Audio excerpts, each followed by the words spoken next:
Welcome to the Smorgasbord Podcast, where we talk about a variety of different things, uncensored, unedited, and unfiltered. Uh, Happy late Easter, I guess, or happy spring break, I guess. I've really been doing nothing. Just been chilling. Today, I guess we're just gonna be talking about anything, just basically just anything how we usually do. First, I want to mention, I got this. This is harmonica. I wanted this for a while ago, like years ago. Finally got it, and I learned how to play it. And like in 2 days, I made up something. So let's see. If this goes terrible in audio, just know I'm actually good at this.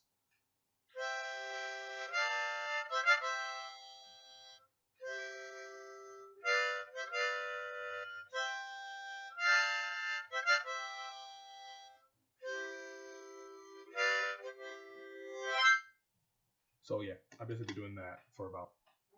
This would be the second day because I just came yesterday, and this is the first time I'm doing a podcast without a hoodie on because I've been working out and I'm trying not to be as fat as I used to be. But anyways, today we're gonna be talking about more mental stuff, more mental health, and there's no guest. Obviously, it's just me this time. Next time, hopefully, somebody will want to come on, or someone will be able to, because there's a lot of people that want to but can't due to this whole coronavirus and social distancing thing. And news on that, turns out I just got notification on my phone, literally like 2 seconds before I turned on the camera. Karl Anthony Towns' mom, the basketball player for the Timberwolves, the center, mom just died of it. So yeah, I mean, yeah, it's right here. Jacqueline Towns has died due to complications with the coronavirus. And then Dak Prescott was like, I threw a somebody in the NFL threw a party, which was violating the social distancing laws. And then this other NFL player is just like, I can't support my family with $34 million. And I'm like, fuck, you're such an idiot. Like, shut up. Like, and everybody had the same reaction. Like, dude, shut up. 34 million? I could support an entire city. I could support an entire small town with that. You sound like Trump. And at least he said a million. This man said 34 in his new contract extension. I'm like, bro, your job, you might not even be able to play football and you're complaining about your money. Shut up. It's so dumb. But, it's just, ugh. Every time I see it, I'm like, that's the stupidest thing. But anyways, today, I'm just going to be more telling stories because I Googled podcast topics. So I'm not going to lie, running short on ideas without guests because I'm more good at talking to other people than myself, even though I talk to myself a lot more than I talk to other people. Contradictory, but no, it is what it is. Today I guess I'm telling a story of snapping. And the term snapping, basically, for those who don't know out there, is basically when you're fed up with something and a part of your sanity kind of breaks. I guess in a way. Oh, well, that's part of the chair. I'll fix that later. And yeah, but so the day I snapped in 8th grade, but to understand 8th grade, they have to go all the way back to 3rd grade. So in 3rd grade, I just moved to the area that I'm in now. I used to live in Dunwoody. Now I live I live in Roswell, bigger, more area. And it was then from that point to 8th grade, I was bullied for everything under the sun. I'm not black enough. I'm not Puerto Rican enough. I'm fat. I'm ugly. I'm this, and that. And of course, me being me, and I took a more, I guess you would say, mature approach, and like I never really entertained it. I just kind of took it and rolled with the punches, because yeah. And I was just like, I'll just get through school because these kids are idiots. They don't know what they're saying. They don't know what they mean by it. A lot of kids they're saying the N word. They didn't even know what it meant. I'm like, calm. I dealt with it some ways, and it sucked. Home life kind of sucked, and I guess it was all combustion. I guess it was the way I snapped was a very slow, methodical process, and my mind was just like slowly, just kind of being like, basically be like, fuck this. And I remember the first time it was very subconscious. It was like I was on a bus in 5th grade on the way home from school one day, and I had these two friends named Dan and David. Lovely people, donuts, proper donuts. They would argue over the simplest things because we were in 5th grade, and the big thing was that we got to sit in the back of the bus. The back of the bus was like there was like a hierarchy. I didn't really care. I just thought it was more comfortable back there because I got to stretch out my legs, and they would always fight for the back of the seat. So one day Dan sits in the bus, sits in the seat. David doesn't like it because he claims this it's the back seat. So what he decides to do is that he decides to try to jump over Dan and proceeds to sit on Dan's head. And I basically pull him off. I tell him to go sit over there. Tell Dan to chill. They were arguing. I'm just like trying to get him to chill, trying to calm it down, me being peacemaker. And in my mind, I guess this was like the first sign of me just being like, yeah, just again, fuck this. So we're chilling. So I'm talking. I'm trying to talk. I'm like, listen. And all my friends had cussed around me. My parents cussed like mad people. And if you met me then, you'd have no clue because I would never even cuss. I would always try to talk around it. Now I don't care, obviously. But we would they'd be talking, and they'd be like, I'm trying to tell him to relax, like just listen, calm down. I'm trying to talk to Dan, hear his side of the story, because it was quick. I didn't see it that much. And then David just goes, "Shut the fuck up." And I swear to God, I blacked out, but I heard my voice say, "No, you shut the fuck up," loud, and the bus got quiet, and like it was, because no one ever heard me cuss before, and I've never done it. And I said, "No, you shut the fuck up," and it quieted the bus, and then and it wasn't even that loud. Everybody just heard it and just went quiet, and they all looked at me, and I carried on like nothing happened. And then I got off that bus and diffused the situation. And then I got off the bus. I'm like it sounded like anger, but I wasn't angry. I was just like, what did I really say that? And I guess the more of that, I got more comfortable with doing it, but I never really cussed them. I would cuss far and few. The time that I officially snapped was in 8th grade, though. 8th grade, I remember, was the year, because 6th and 7th grade was like hell on earth for middle school, because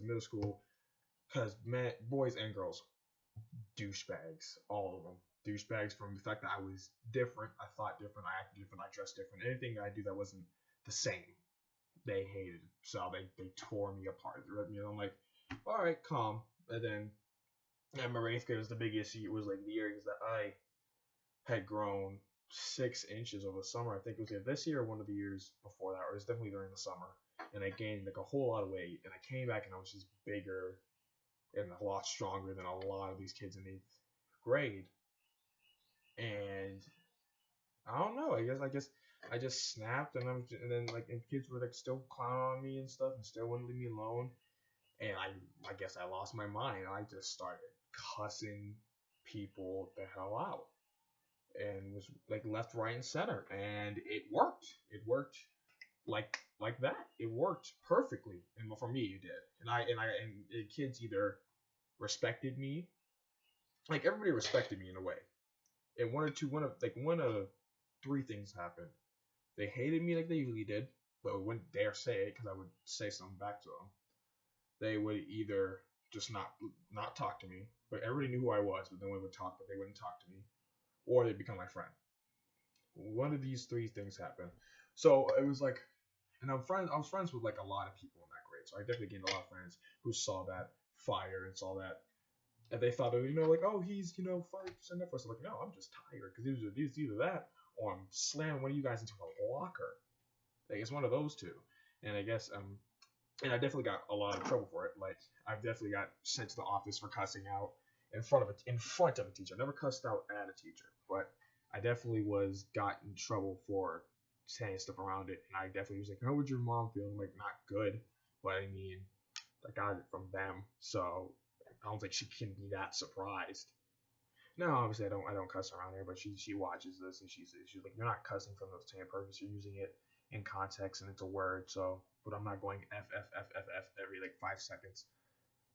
And I feel like that helped me out in the long run because me snapping and I was like, this is not who I am. And people know when they look at me like, oh no, he's done done some Meaning, like I've said or I've said some things, and I remember like especially it's on the basketball court because I don't know what it is, this new generation of basketball players, but holy hell, these niggas, like they're like oh my god, it's like they're all soft. And when you hear soft, like people always use that term, man, you're soft, all that. No, like this generation of like basketball players, even the ones in like high school who are like who like rated, like ranked and all that bull, softer than cupcakes. Oh my god! Like we used to play basketball every day in the mornings in my middle school, called intramurals. We used to play every day for 40 minutes up to an hour straight. We would run games, and there would be no refs, no nothing. Just the coach would just run the scoreboard, or the team sitting out would run the scoreboard, and we'd be going back and forth, up and down playing. And sometimes there'd be a full game. If there's enough people who play 3 teams or 4 teams and 4s or 5s, and you just go up there on the court and play. And I remember that a whole bunch of new kids came by. A bunch of new kids from different schools came by, and they were good. They were ranked, all that AAU. I would have been ranked if I played AAU, but I'm not gonna pay $1,500 for a season, and it costs a lot of money. Something that my family and I are just not gonna put money into. I'll play with the YMCA and I'll dominate that league like I've done for years, and I've done that for years, and I've still gotten better, but I've been whooping people in that league for years. So that's been fun there. So I don't really need certification from some dude who's like, oh yeah, our practices are gonna be like 2-3 hours long. And I'm like, no, man. If I know what I need to work on, I don't need to put 3 hours in a day. That's the difference with anything. If you know, it's better to know what you have to work on and work on that rather than just working on stuff for a longer period of time. Like as far as to get sidetracked, I'll go off music. I in band, in my band specifically, there was 3 tubas. It was like, and our big final, our midterm final was like, we're gonna play these set number of things on our instrument, and they're gonna set us by chair. First being the best in the section based on the audition, last being the worst. And I ended up being the first, but I never took my tuba home. My friend, a good friend of mine, who was the second chair, took his tuba home every day since 6th grade, even in the summer. And he worked. I was like, I'll gladly admit he has a higher work ethic. If we're going based on work ethic, he would have first chair by a mile. But he didn't understand the fundamentals of what he was doing, so he'd still slip up on stuff that I've already been able to fix. And like he would puff out his cheeks, which is something you would have to do in middle school. When you get to high school, you're supposed to play with more open vowel shape, and he hasn't learned to do that. So his sound isn't as clear and as loud as mine. But he could read music better than me. He can like I still had trouble. Like I didn't know how to read music till middle of 8th grade, and he knew he picked it up like that. And I was still like, okay, I learned it by ear. And I finally was like, okay. And this year I just learned how to read a key signature, which I didn't even know what the hell that was. It was just like lines on a. It was like I was like dyslexic for music or some type of shit. And I was like, I don't know I don't know what I'm looking at. It's just symbols. I don't understand. But now, of course, I'm now more caught up. But he understood it from the bat. So, but I'll tell you, it does matter more for you to work on what you need to work on instead of working on everything. And it is good to do that for like a long time, but it's more important if you prioritize and you know what you work on and your weaker points and you make it all solid, then you work it up from there. You'll be good. But anyways, back to the story. So basketball, yeah, it was like AAU kids. Of course, I never played AAU, even though I'm like 6 foot, 230 pounds, and I play, and how I play is I play like for all my basketball players, I play Dennis Rodman or Draymond Green. And for those who don't follow basketball, I'll explain. I play through everything. You could punch me in the face while I'm going up for a shot, and I'll get up and I'll play. I won't stop the game. I won't cry for a foul. This generation of basketball players are so entitled and so whining and bitch. It's ridiculous. Like oh my god. Like we don't have refs, but like they would literally stop in the middle of a game on a running clock, and no we had a limited amount of time to play before we would have to get off the court for the kids to come into the gym to wait for it before they go to class. They would literally wait and stop the game and would start crying if who was out of bounds or who if it was a foul or not. And I'm like, holy shit, just play. And there was one, and then there was like a lot of kids who were entitled and they were idiots and like, I'm the best on the team, and I'm like, kid, you're big, plain and simple. Like one of them, I'm not gonna say his name because I'm cool with him. But if he probably saw this, he would take it the wrong way and get in his feelings. So just to spare any arguments, because I'm not gonna waste my time. I'm not gonna say his name, but I will say we got in a heated argument one time, and this is when people knew like officially that I was or at least they thought I was crazy. They thought I was very crazy when it came down to this. So we were like. It was a very close game. Whenever it's a game's close, it always got intense and it always got heated, and it would always get in arguments. And people would really want to fight. Which you mean, I love to see competitiveness like that because it's real basketball. It's real, and when they don't stop, they play through stuff. I've literally been clotheslined before, and I've literally get up and play. I play with injuries. I've done all that, and I'm not the pretty. I don't play the prettiest, but I play it. I have the most heart, and I can outwork pretty much anyone. I don't care how you can shoot better than me. You can be 7 foot. If I can outwork you, I can beat you. And I for a fact, I could work anyone out, work out anybody in that gym. And that's what put me head and shoulders in my mind over the rest. I'm like, you guys are ranked, but you put that and I'm not entitled. I'm not over here tooting my own horn, saying I'm the best, I'm better than you, this and that. And kids always trash talking me, and I'm like, dude. I played against grown people. You think I'm worried about you? Like, and even those kids who say that they can't be guarded or all that stuff. Like, you touch them, it's like, oh, foul. And I'm like, dude, of course nobody can guard you because you bitch every time someone touches you. No wonder. No wonder. Like, there's no wonder you can't take. No one can ever guard you because whenever someone touches you, you start whining to a ref. Of course. Then if you're open and you can shoot, you're gonna make it. Of course, no wonder you're dropping 30, because no one's gonna touch you. Because we don't want to hear your mouth every time you yell about crying about you hit my hand. And I'm like, bro, shut up and play. And that's what I said to all of them. I said to all of them, even the people on my team, I'm like, hey, don't look to calls, don't look to refs. If it's a foul, it's a foul. If it's not, keep playing, because they're not gonna give you shit. And that's how it was. And I remember the one time it was a very heated game. And the guy I was talking about that was very a hothead came up for a layup, and I blocked it and I threw it ahead. It was one of the times I had like a really big game. It was one of the biggest games I ever had at there, and it was I guess it was close to tryouts for the middle school team. I knew that he was gonna make it, and I knew I was gonna make it. So the fact that he would argue with me really made no sense. So I blocked him, and then I stay behind, trailing for defense, and then he starts talking, which that isn't something new to me. He was like, that was a foul. I'm like, it wasn't. It was all ball. And he was just like, shut the F up. And again, it's subconscious. It was like, man, no, you shut the up. And we started going back and forth. We started arguing, and it got really heated. The way he said, and I flinched. And I'm like, you better go ahead and do it, little bitch.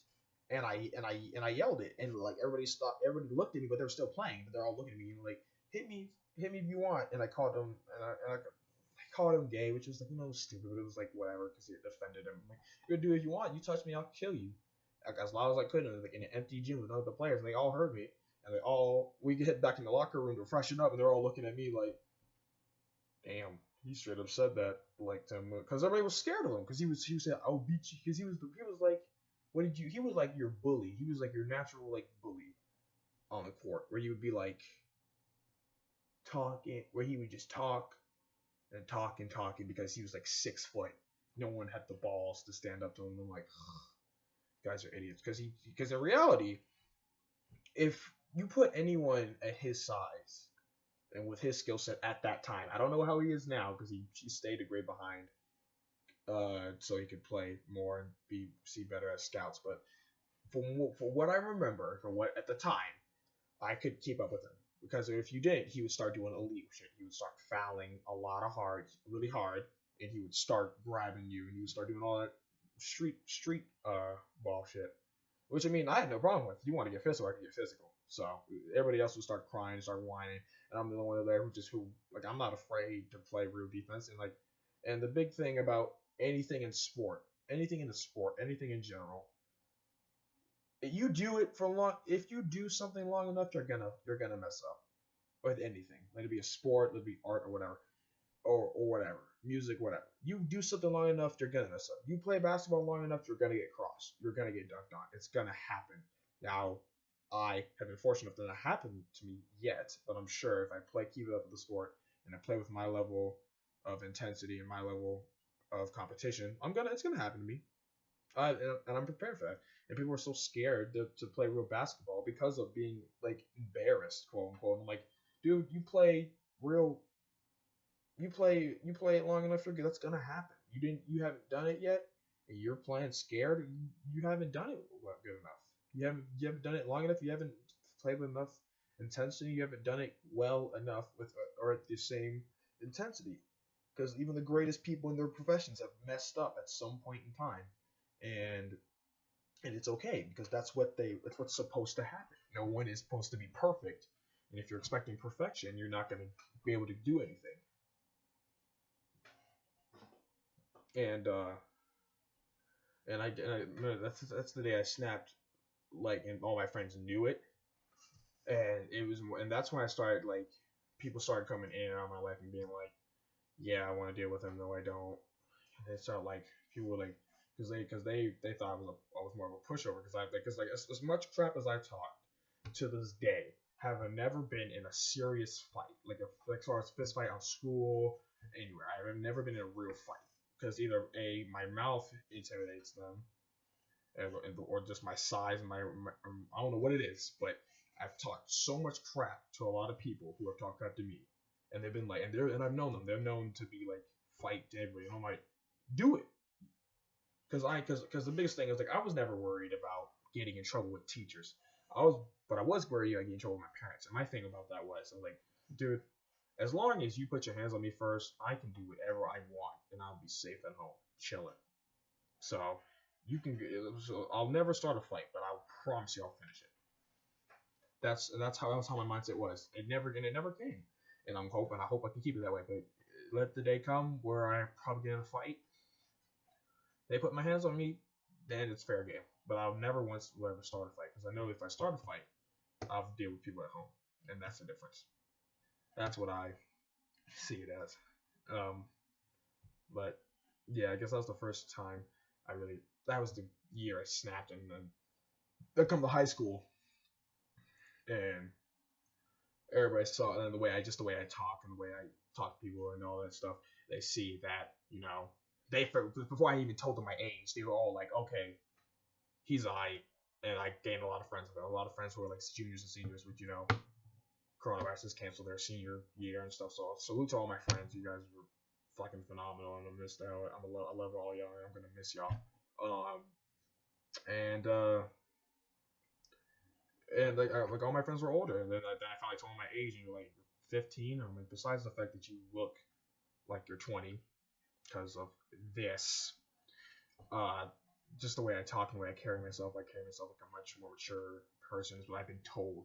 I don't know how accurate that is. I know I'm definitely not arguing over bullshit, so I know I'm definitely mature to an extent. But as far as the opinions on maturity vary because people are so stupid enough they think they're mature and they judge you off of you like dicking around and playing around and not taking stuff serious. With stuff that doesn't need to be taken serious, like marching band, and my like section leader, she was like, I remember I was talking about maturity or something, and she was like, does no one else have an issue with him talking about maturity? And I wanted to be so bad with every fiber of my being, but I just told her to shut up. But at some point, I was like, I wanted to be like, dude, you don't know me, you never knew anything about me, don't act like you know shit about me, you don't know a damn thing. So the fact that you sit here and you think me joking around and having fun is something that's not even not even a grade. It's literally like an optional activity. Marching band is an optional activity. I'm not gonna get any credits. None of it for this. And you want me to treat this like it's a class? Fuck you. I'm gonna have fun. And I'm still gonna be successful, and I'm gonna still have fun. I don't need to have a stick up my ass every 5 seconds and be like, if you have fun, you're not taking it serious. Bullshit. I can have fun with this. I can joke around with my friends. I can talk about all my friends all I want and still get shit done because I am that good, and it's that simple. And it doesn't need to be 15 steps of you being depressed doing this. That's it. And she took it, and she didn't get that. And, I have nothing against her really, but she just annoyed me. That she annoyed the hell out of me. And there's a bunch of kids like that. It's like arrogant, pompous assholes. I'm like, God. That are like, if you don't see the way they see, or something like that, it's like you're wrong. And I'm like, oh, word. You ever heard of opposite opinions? And I'm like you're one of those people that's like, you're entitled to your own opinion, even though you're wrong. And I'm like you are the definition of ignorance and stupidity combined into a person, and I don't like you like that, like for that. What else has been going on? Oh, so besides this harmonica, what else been going on? I'm just chilling, honestly, just trying to get more in shape. Hopefully, by the time this is all over, I'll get rid of all this bulk, and I'll actually have a body to where it's more socially acceptable for me to take off a shirt. Even though it's already, I'm just bulky, I'm not even really fat. I'll just be able to take my shirt off or whatever and be like chilling. But if I get it fit enough, it'll be fine. Because my legs are fine, but they're built like tree trunks. My arms, they're all right. So I just gotta get rid of this, and I'll be all right, man. Yeah, but what else? Just trying to get more fit and stuff. There's obviously the harmonica, tuba, my music and stuff, and then boxing, and just haven't gotten basketball because these allergies have been fucking me up since like I've stepped foot outside. My sleep schedule is gone to shit. I've been like all over the place. I literally like woke up from a nap, ate lunch, did my homework. I did my homework at like 9 or 10, and went to sleep and woke up at 1, talked to a friend, did my homework, and I'm either probably about to go take another nap after this or go work out. So yeah, and I have bags under my eyes, so it's safe to say I am absolutely finished. And based on my last episode on mental health, I haven't really looked at the ratings about that. I hope it somehow gets out to people and people see it.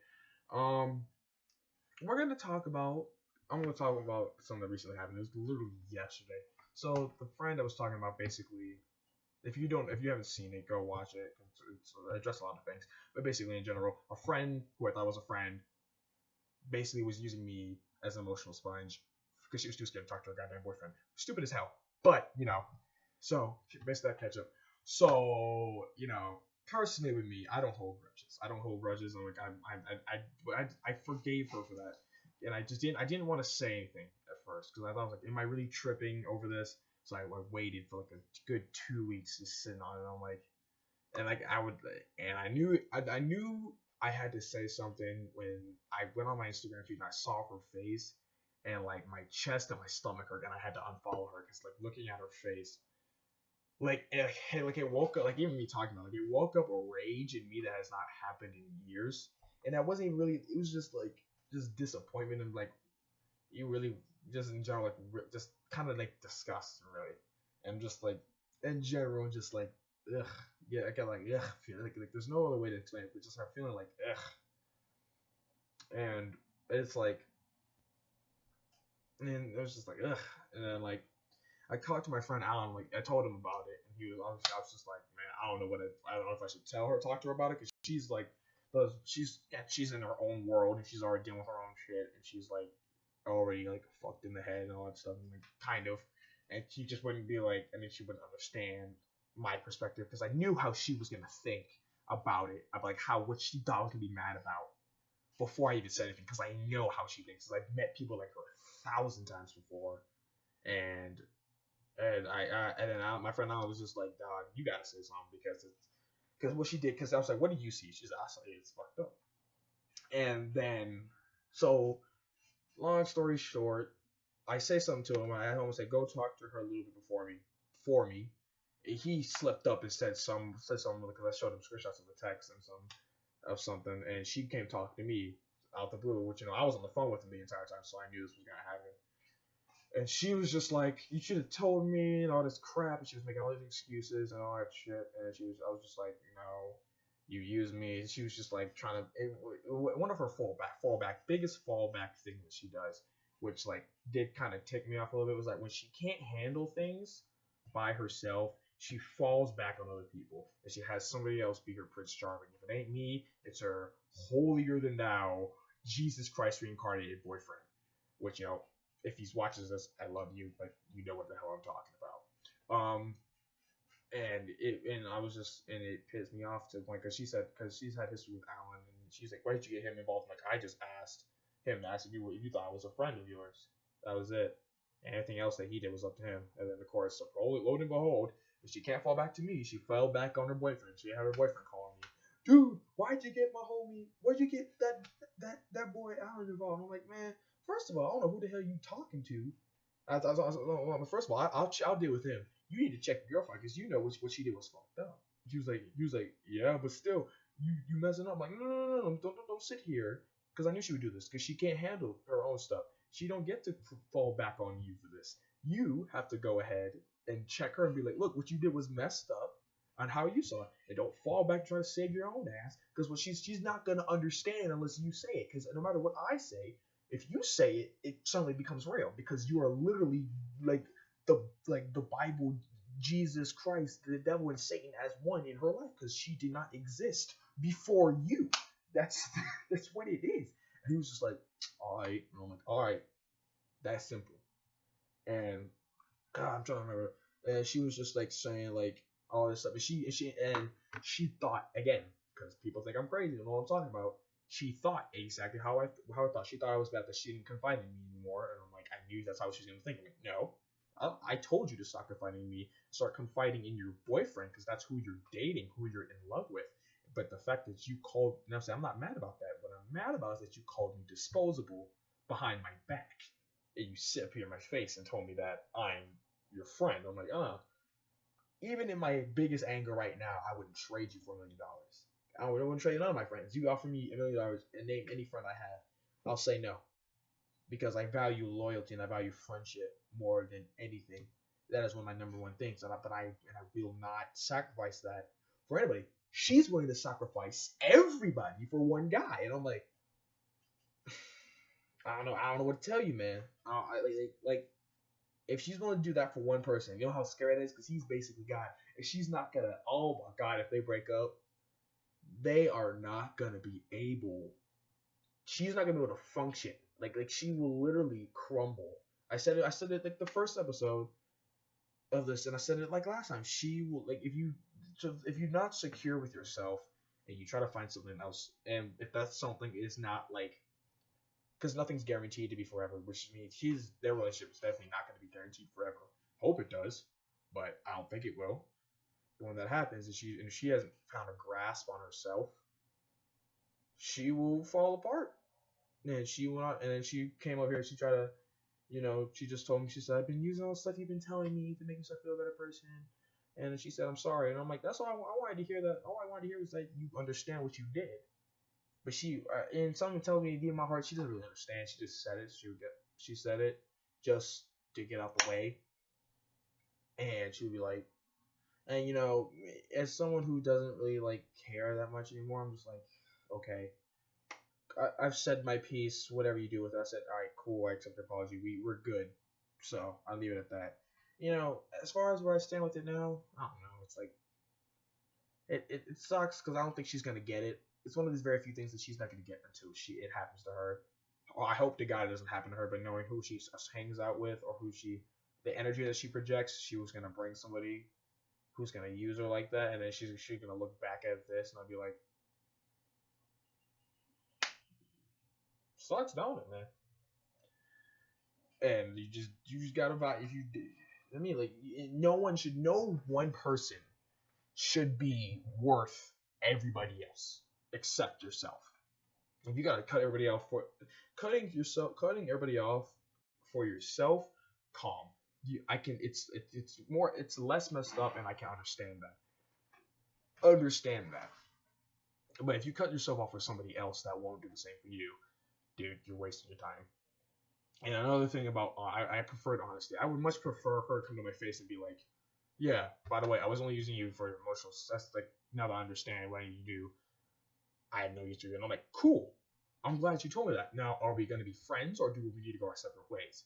That was my thinking of it. Like, you need one or two things to happen. I respect that you told me, but I have to fight you for the answer and be like, no. And I'm like, dog, I have the text. Your boyfriend, the guy you did it for, even says that you messed up. What is that? What is that? Your Lord and Savior has said that you messed up. What is it? What else do you need? Do you need a freaking sign in the closet saying Megan that was fucked up? Oh, ooh. Pagan, or whatever the heck. That's just a figurative name. That's not her real name. Her real name's something else. But she said, "That's Megan. That's up." And I'm like, word. Come on, man. Like, come on now. Like, come on now. But like, anyway, but you know what? It's all good. It's definitely all good because it's all part of life. It's part of those, like, you know, it's one of those live and learn things, and you know, you go through life and it happens. But I'm still cool with her. She won't probably ever text me again. And you know what? I'm fine with that because, you know, some people deal with stuff their own way, and you know, life has a funny way of doing shit. And hopefully, whatever. I wish her the best in her future endeavors. On like, oh, that sounds like a job application. It ain't, or something like a job firing. Whatever the fuck. Yeah, I wish her the best. I hope she does get mentally well, get the mental health that she needs. My lord, she fucking need it, just like I need it, but not as much as her. And she said it, but her course some personal stuff has gotten in the way of that mental health care. Which goes back to the big thing, like, hey, if you feel sick or you need to talk to somebody, find somebody, do it, prioritize yourself first. These are the times you need to be selfish and take care of yourself. Number one priority is you, and you always, over, because at the end of the day, you're always going to be you till the day you die. Not your parents, not your friends, not your love interest, not society, not your boss, not your pet, not your pets, not nobody. You are going to be you till the day you die. So there's you have to take charge of your own life, and whatever it is that you're dealing with, you have to make choices to ensure yourself a future that you want. And it's gonna suck.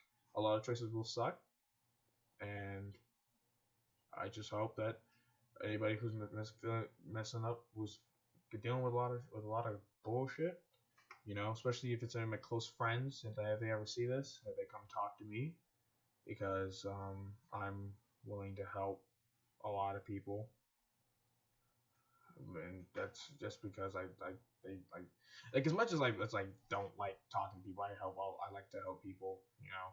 That's definitely one of the things I definitely wake up and try to do. And am I always the best at it? No. There are a lot of people better than me, absolutely. But you know, the point is that I feel like I care a lot, sometimes too much. And you know, it sucks, but it sucks to deal with some stuff that's happening. But you know, we'll make it through it. Especially with this coronavirus, a lot of people's mental health are now depleting because they're now stuck with their own thoughts. Yeah, and I get it. I've been stuck with my thoughts for 15 years. And sometimes it deprives you of sleep. It deprives you of thoughts and stuff. And I get it. I get it. I get the struggle. And I feel like if we all band together, we'll be able to help each other. Because just like hurt people, I feel like if you're like cured people can help the sick. You know, people who were sick before can help the sick now, and they can help them. You know, just like hurt people, like hurt people can help people as well. and in themselves they can become healthy as well. That's why I personally believe. I don't know. I don't know if that's like a very uncommon way of thinking. But you know what? That's not the first time that my ideas would be unpopular.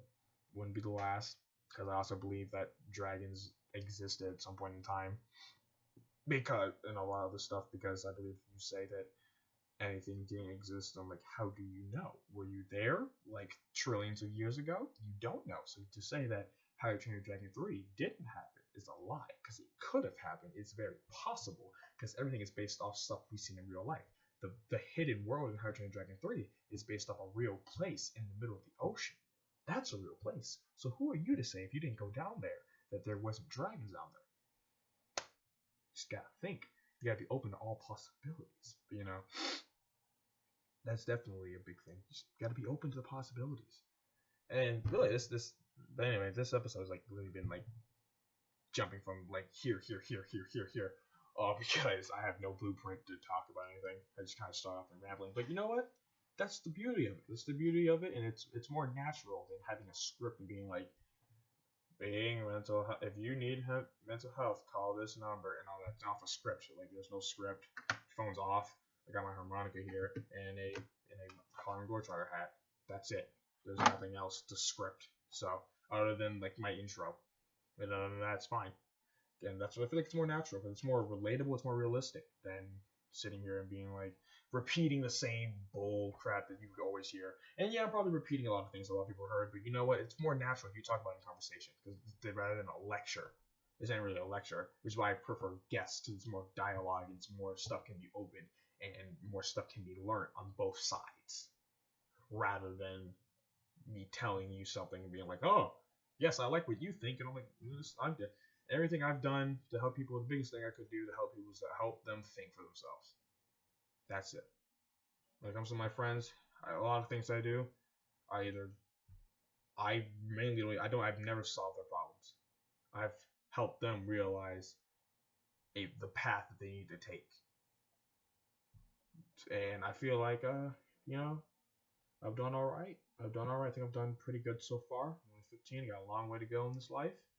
And I can't wait to see what's next. And as far as coronavirus, my freshman year's done. As far as my review on high school, it was very overrated at the beginning. I'm going to keep it real. I did enjoy it. I did thoroughly enjoy it. The food, so it got a little bit better, but most of it was dog shit, because it's school. Hello, preparing us for prison. And what else? And teachers are dope. It's definitely more real worldish kind of, but it's still the same format. You have to get certain teachers for you to really appreciate it. Like I got I'll say my favorite teachers out of all of them, because of course band's always gonna be up there, because I'm gonna have band probably all throughout high school, so I'm not gonna include them in this. As far as my freshman year goes, my Spanish teacher, she had her good moments, but I definitely did like her. My international affairs debate class, that was the best decision I ever made, because I'm so glad I took that class. And I feel like there's a chance to teach that as like a senior, and if we teach that as a senior class, oh my god, that'd be amazing. I would do that in a heartbeat with me and my friend Aaron, who was on the show before, was on the podcast show before in the previous episode. Me and him want to do it. If we get in, oh my god, it's so fun. It'd be the best thing in the world. I enjoy the hell out of it. So definitely he was awesome. The health teacher that I had this semester, he's dope. He's dope as hell. Because he literally is like, the funny thing is that he's qualified if he wanted to apply, because we lost our principal. Like he moved to different school. He could have applied to be a principal. He has like a degree in administration, but he chose to be a health teacher. I'm like, you know what? I like you because you're honest.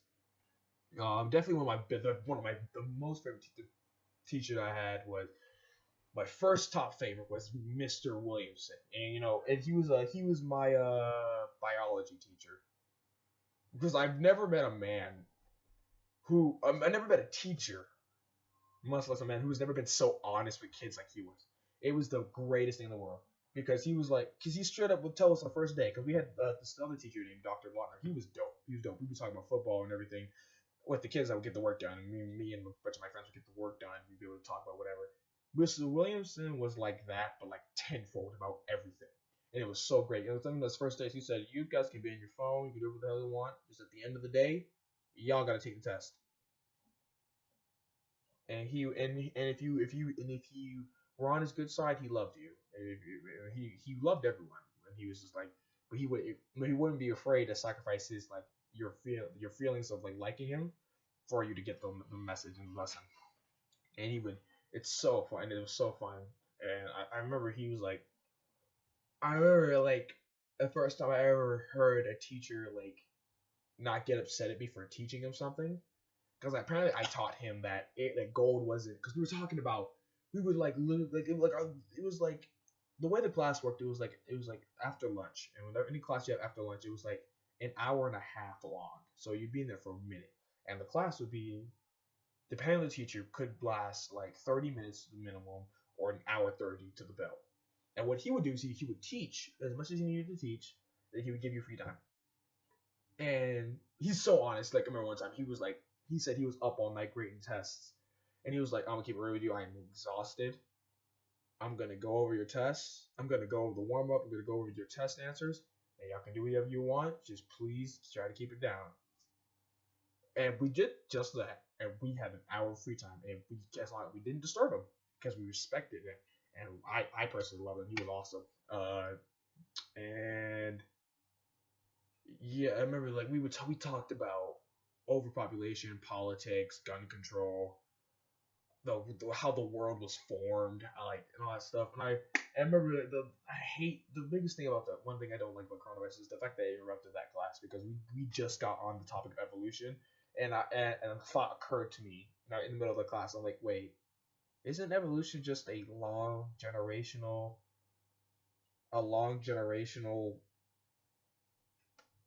adaptation? And he was just like, ooh, you're getting deep on me. I like it. And he got what I meant, because I was like, because again, the big thing woke up my thoughts, and like, people didn't believe in evolution. I was like, at first I didn't understand why. I'm like, you don't believe, then I was just like, when I really heard it, and we finally went over it like officially, I'm like, wait a second. You mean to tell me if it's hot, and you're always in a hoodie, you don't take off your hoodie, you take off your hoodie, that's a form of adaptation. You teach your kids to do that? That's evolution. You teach your kids, hey, if your kids are now know in their genes when it's hot, take off a hoodie. It's the same thing.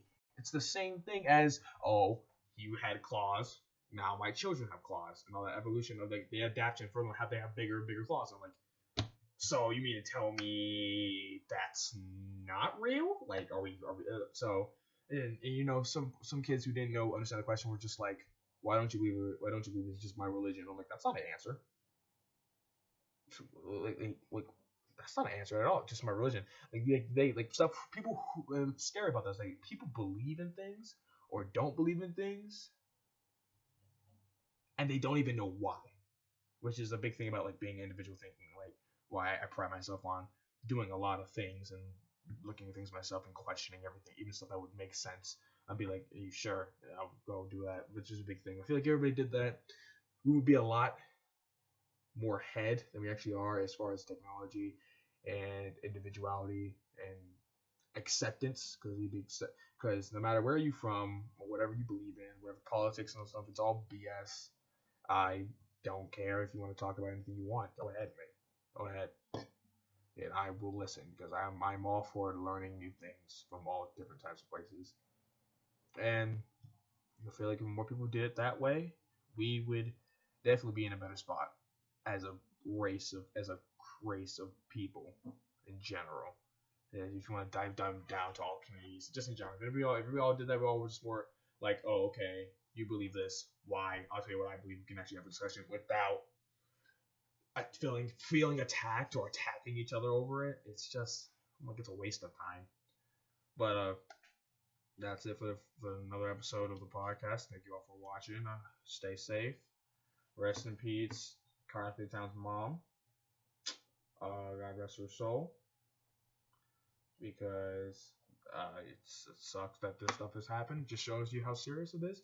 Stay healthy, and yeah, we'll see you next time. Everybody wants to be a guest, DM me here or KingBob1092.